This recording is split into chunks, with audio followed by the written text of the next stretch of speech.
Terre sainte, lorsque tu reviendras, mon petit, de là-haut, je crois malgré tout que ton retour est proche, si tu n'es que de jatte, aveugle ni manchot, et si tu comprends bien que tu dois au plus tôt raccrocher ton fusil et reprendre ta pioche, rapporte dans ton sac ou ta musette, au lieu de quelques 20 éclats de ferraille rouillés, un peu de cette terre héroïque essuyée, qui était recuite dans le sang et dans le feu, et gardant la vertu de ceux qui l'ont foulée.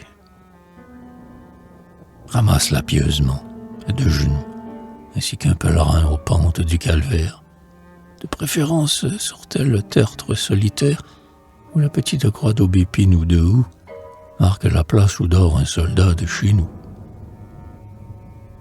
Serre bien ton trésor, ne le perds pas en route, n'en parle point au sot qui pourrait t'enrailler, puisque jamais fait de ton sac ton oreiller. L'âme du mort tout bas te parlera sans doute, et le mort fut toujours le meilleur conseiller. En rentrant, fais 2 parts de la sainte poussière. Sème-en une, un soir, sur les tombes de ceux qui dorment dans un coin de l'étroit cimetière, morts, hélas, de savoir leurs enfants morts loin d'eux. À ce contact, leurs os frémiront dans leur bière.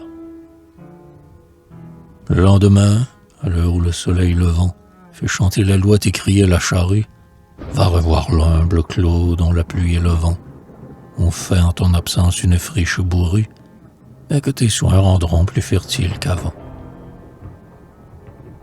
Dans le premier sillon ouvert par ton arrière, à l'endroit où l'on plante, en mai, près du sentier, une fragile croix en bois de noisetier, mêle pieusement au sol héréditaire, comme le vin qui le fera fructifier.